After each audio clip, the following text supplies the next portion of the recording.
Hit a lick, and if I hit a lick, then that money give me studio time. And if I make this studio time, not only will I pay this person back, because they might be a good person, you know what I mean, internally, but I need to get to the studio. But now I done got caught, so now I'm in a worse position. So when I get out, I'm gonna do it again because I just want to, I'm passionate about this. So they might have a passion.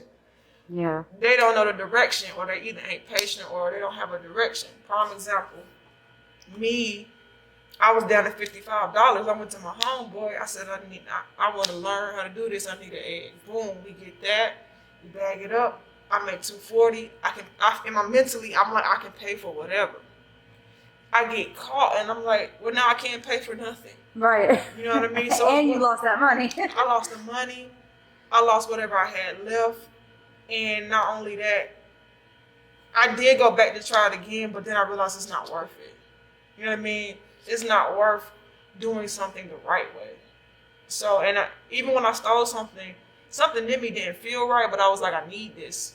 I just felt like I needed this for this, to get to the next level, just to get here, just to pursue this thing. Like, for example, if I stole a pair of shoes, it was to help me on the basketball court. But I'm like, somebody gonna see me with their shoes on, you know what I mean? Right. Not thinking that this is gonna come back around eventually anyway, which Right. it all did, and then eventually, you know. So it's figuring out with them, like, dude, what made you get in that car, start it up, and take it? Was it a joyride, or did you really want to get somewhere to make you a better person? Right. And if so, this is how we're gonna get to become a better person. This is what we're gonna do, or what do you think your first step is to do this?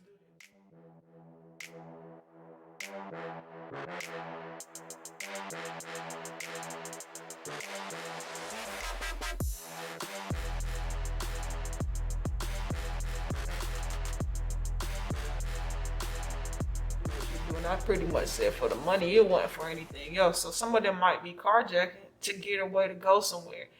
So if we see why you do what you do, then they can finally see themselves probably like being a light or evolving or tapping into their inner self. Why did you fight so-and-so?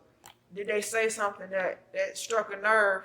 Does your mom talk to you that way? Does your dad talk? Are they even in your life? Why do you believe it's okay to do what you do? Because sometimes when we do that stuff, we think it's okay. Right. Because we're not seeing anything nobody has presented us with. Or I could be a lighthouse, or I could tell someone that, hey, I used to steal cars, but now I've decided to paint. I've decided to become a basketball player, or I've decided to put what made you do what you do, why you made the choice you made, why first, how, and then, you know, like, what do you see? Can you see? And if not, we'll trickle back to it.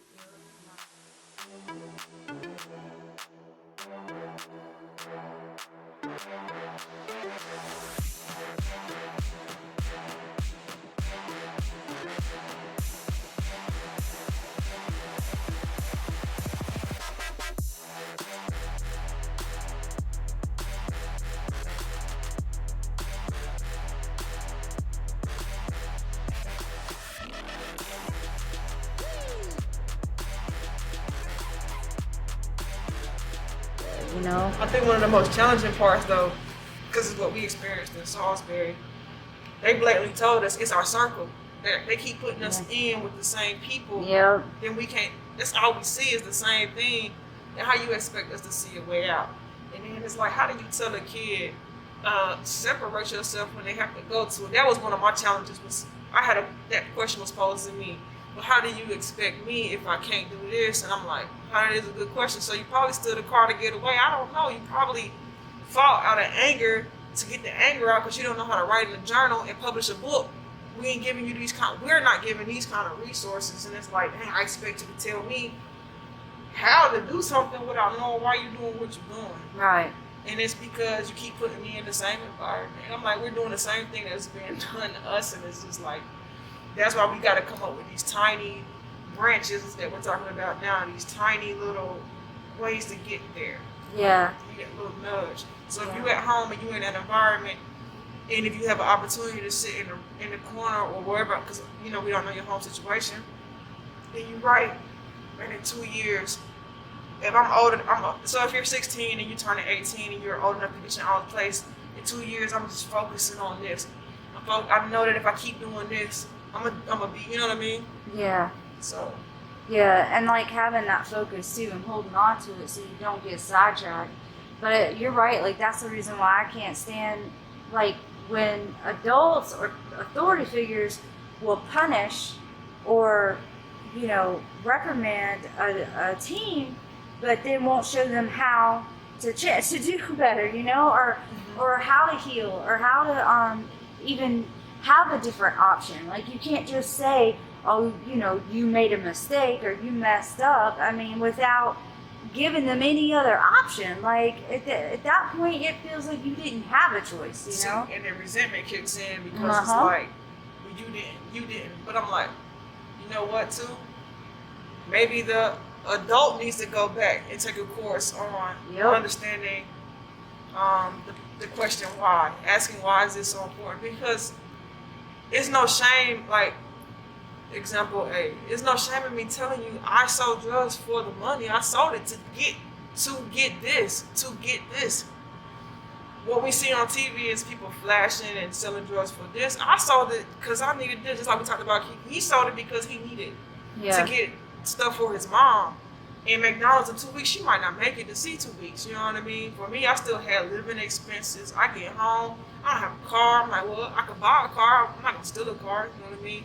Boom, and I'm on my last. I started actually in school, so with the school I don't have no food, so I'm buying food with it. I don't have this, so this is what I'm getting with it. This was my way of getting, and I couldn't get a job. I'm in the middle of nowhere, right? But I'm still at least continuing my education. So in my mind, it seemed right. It just seemed logical until I got caught. Then it seemed like the world was crashing on me, and I'm like, couldn't see no way out. So mentally, these are the situations we are stuck in, and where nobody's asking why. And I was posed that question why, and I thought, wow, people don't really take the time to ask why. And when they do, if they say it sarcastically, you might have a person that mentally might shut down. You might have a person that be like, they don't care about me. You might have a person that be like, I don't care to tell you. I just don't care to tell you. But I care to tell, you know what I mean? So it's like giving them those resources too. You might not want to talk to me, but I got somebody else you can talk to. And that's what we're not giving them. Right, because I mean, that's all about having a safe space too. Because like if I don't feel like I can trust you to even get to a point where I can even ask for your help, like then what's the point, And especially if you just gonna judge me too. And like, so they're not even able to feel safe with the resources they're given. You know what I mean? Mm-hmm. And I've seen that a lot with like the mental health industry too. It's like there's this huge gap, and nonprofits and like programs like this one, it's like we fill in those gaps because there's things that are broken within those systems or they're corrupt.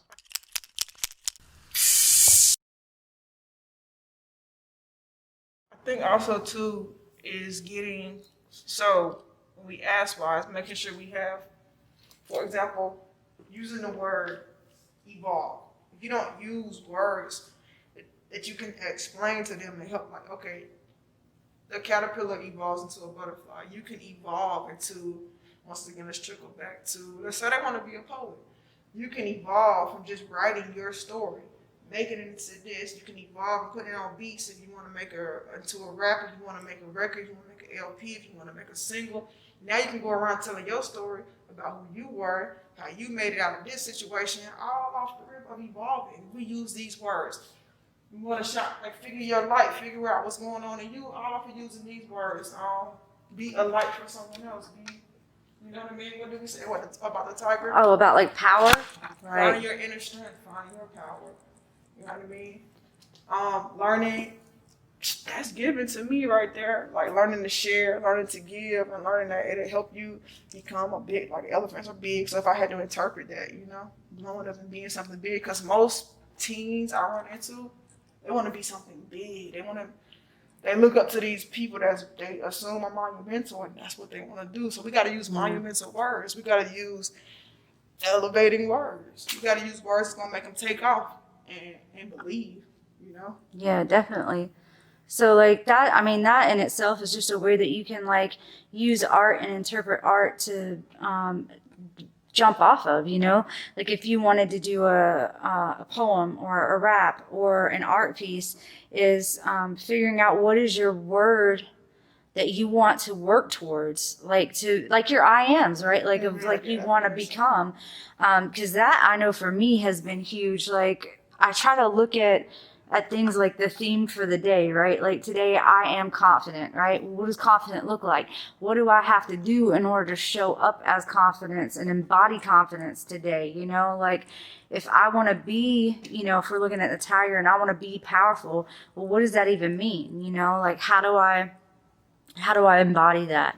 How do I show up in the world in that way? Well, let's take, for example, a lot of times when people get into a fight, they want to be respected. So let's use the word respect, right? So you want to be respected, then you say, I am a respectful person. You have to affirm it within you first, but we're not taught these things, right? So I want respect on a level, on a grand scale level. You got to figure out what steps it takes to get there.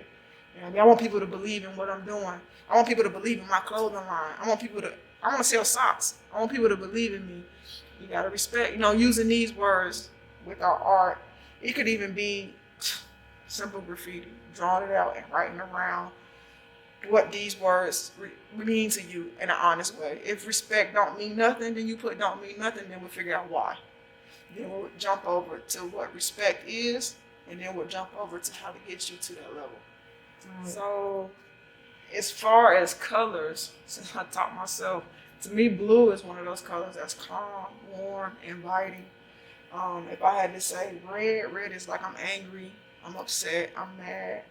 This is very soothing. A pink color is going to be soothing. This is your neutral. This is going to be, I'm in the, right. You know what I mean? I'm in the, I feel this, I feel that. Man, like pink really is like a soothing color. It's like a Pepto-Bismol, like. It's really soothing.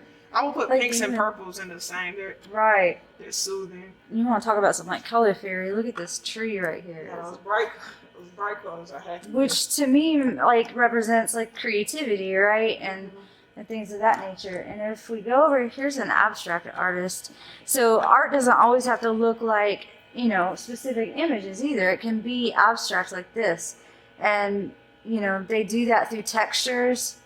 Like when I look at this, like I see almost like flight, like feathers almost, like there's a lot of motion, like maybe even like takeoff, like flight, like maybe they're leaving something behind, right? And they're going to a new life. Like that's what I see, because everything looks so clean. Like it kind of looks like Clorox, you know? So I see penguins. I see like penguins flapping there.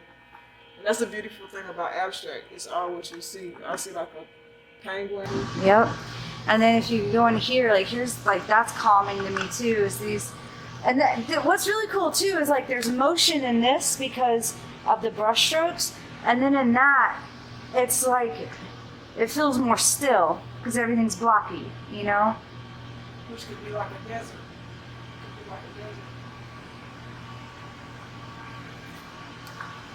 So yeah, there's all different ways that you could use shapes too. Symbols. Yep, symbols. Cutouts, magazine. I think it's hilarious that the camera is trying to face recognize the faces. Yeah, even just patterns of colors, you know. Here's another thing about symbolism as well, is you can kind of guide the viewer on a journey, like a visual storytelling almost, you know. So theme would be like, where are you and why do you think that you are where you are, right? So where are you and why do you think you are where you are? So that's our theme for the art piece. So talk to me about where you think you are right now. Like where are you on the cusp of 2021? What's the January 5th? 5th, yep. So I've already written out. So I do increments of quarters. So I'm in first quarter mode. So I do my dreams for every 3 months. You know what I mean? So right now, January, February, March, I got a certain amount financially I want, and I know focus-wise what I have to do to get it. I wrote how many murals I see myself doing, where I see them at, where I see myself going. Then we got second quarter. I have the same thing written down, but I've added on if I didn't accomplish, which I don't plan to not accomplish everything in the first quarter, because when the buzzer rings, it's time for second quarter. I see myself doing that in third, and then fourth quarter, the end of the year, we got free throw might be the final shot. I gotta get things done, so I have that listed. For example, one of my things I'm gonna go ahead and share with y'all. I do shoes. So I got the color scheme, I got the sketchbook, pre-prep already, so that way I'm not playing catch up when it's third quarter, still in first quarter, and I'm down by 2. So that's how I mentally think of things like as a ball player. So I broke everything down, Mamba mentality, and that's where I'm at so far, January 5th. And I can't feel This is a great example of some symbols and how you can mix words with art to represent, where you're at and where you want to be.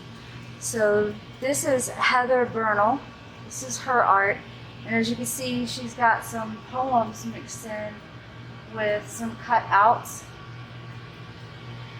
I would say fairly easy to do, but I'm sure that she took a lot of time, no pun intended, a lot of time to make these, because they're layered. You can tell, like, she did a background, she's got some symbols on top. Super cool. And some of these are 3D too. You've got the hearts here that are 3D. Really, really neat.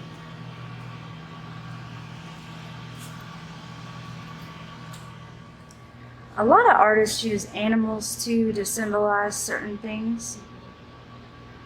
So it's really interesting to see that. And then also 3D art. There's a brake light in there with eggshells. So you can encase something too for a 3D element. And then this is really, really interesting too. This is a form of, I guess you would say, surrealism, right? Because it's realistic objects, but it's done in a very surreal manner, meaning like you wouldn't normally see petals and flowers and hands holding a heart, every day. It's like, well, at least I hope you wouldn't. But like, what do you think this means, Fragile. It could go 2 ways. It could go, you could be picking it up, you know what I mean? Picking up the pieces, or you could be dropping it. Like, don't drop the heart, like handle and carry is fragile. Or it could be fragile, I scooped it up, now I'm taking it to heal it and repair it, so it can go. Right. There's a piece to think on. Definitely, because you can tell that there's like the muscle of a heart looks so strong, but then you've got all these like really fragile, delicate elements, like the petals and all of that. And the flowers. Mm-hmm. Like even the lace right here. Like even this flower's missing and some of its petals. Yep. Very true, very true. Comic books can be art too.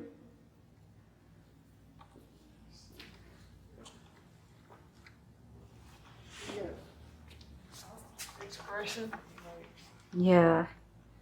Like down here he has from Emily, from family, from best friend. So the best friend stabbed him in the leg, and that's him and his family. That's pretty much expressing without using words, you know what I mean? Like, Yeah. and it's probably helped him heal. Definitely. I think that's also something that a lot of people can relate to too, as you go through your journey, like, who's got your back and who's stabbing you in it, That's a hard lesson for everybody. And once you learn that though, then you separate. So Right. I'm pretty sure after painting or drawing or doing whatever you do, then you get to finally see like this is not for me. Right. And that's the powerful thing about art, because you can process, you can figure out what you want, what you don't want, where you want to go, and what you gotta walk away from. Did you notice the diamonds right here?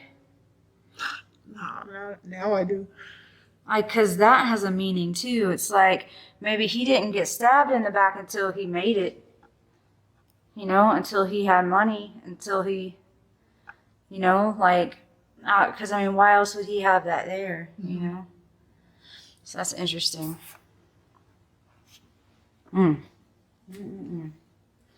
Gotta watch out. I'm telling you. Did you ever face that, DeNeer? As you were like going through your journey, did you ever have people who like, I don't know, just couldn't handle you in a new light? Some people stay where you left them, you know, when you go to heal. Some people remember you for what you did and where you were. And it's like, it's hard for them to grow with you, and it's okay. You gotta learn that it's okay. It doesn't make them a bad person. It doesn't make them this. It just makes them, you know.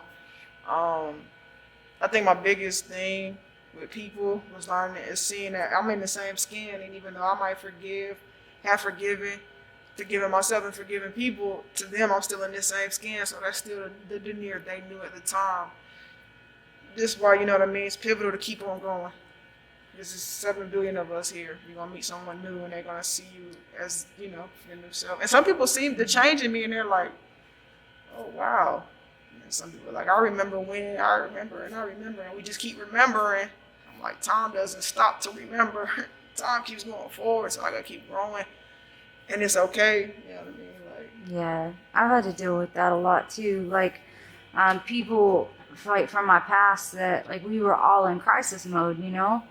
And I'm not in crisis mode anymore, but they never left. Right? And so they see it as like a betrayal, you know? What's freaky is one of the key points my dad was like, you see, where we, you know, grew up, my dad was like, you see those people right there on the corner? And people are gonna be on the corner, you know what I mean? They still gonna be on the corner. And I see someone doing the same thing that my dad was talking about, and I was like, wow, you mean to tell me from the time that he said that when I was a child, and I'm older now, that same gap, this is all your mind could see, was doing the same thing, asking people for change and doing this and doing the same thing. And I thought, wow, man. Yeah, that's a wake up call. It's a big wake up blew call. my mind too, because I had that same type of realization, because I was living the club life, you know. I was like going to the club every week, and I ended up getting married too young. Dude I met at the club, got divorced. I go back, right? It's the same people doing the same thing at the club. And I'm talking like this has got to be like 15 years later. And it might be cute if you like 22 and you're crying and throwing up in the bathroom over some guy at the club. It is not cute when you're 44 and you still in the bathroom of the club crying and throwing up over the same dude. It's not even cool when you hit 30. No, it's not cool when you hit 30 either. Like, what struck me from 29 to 30, a light bulb was just like, you know, and I'm like, wow. I don't know, for me, it happened for me at 30. Some people would take a little longer. Some people it was faster. Yeah. I mean, for me, it was like, I wasn't even 30, but I was close. I was like, it's probably like 27, and I was like, oh, I can't be doing this for the rest of my life. Like, this is sadness, like, you know? You gotta start looking at successful people who really have it together, who are really like, enjoying their life, not just making the money and being successful, but are they enjoying life? And figure out like, what are they doing? I think one of my biggest things was listening to, first I started with Eric Thomas, you know what I mean, boom. It led me to Les Brown, boom. Les Brown led me to internally, like somehow something popped up with like meditation, and I'm like, all right, bet, I'm gonna try this, and then boom, it led me to wanting to eat better, do better, this better, see better, and then it just kept leading me, and then it started leading me to audiobooks and reading, and it led me to you can be successful. And I'm like, I can be successful. And then it led me to like, this is what millionaires do, this is what this do, and this. And I'm like, I'm gonna do this with my art. And all that led me to this. And I was just like, wow, you can be successful.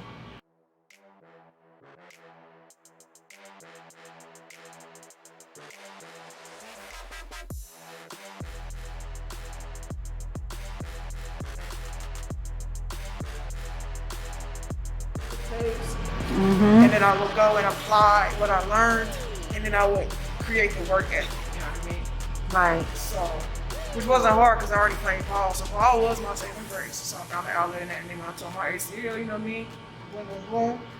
So here, the motivational tapes coming out of all that, after everything I was doing, it's like, you can. And every time they kept telling me what I, you know what I mean? I'm like, wow, I'm gonna stop telling myself what I can do and just at least try. Right. You hear a lot of people, I can't even draw a stick figure, and you're like, yes, you can. We all started with that same stick figure too. If you just start. Like,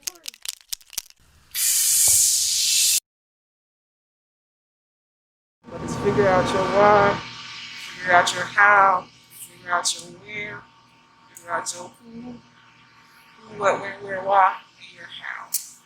sweet.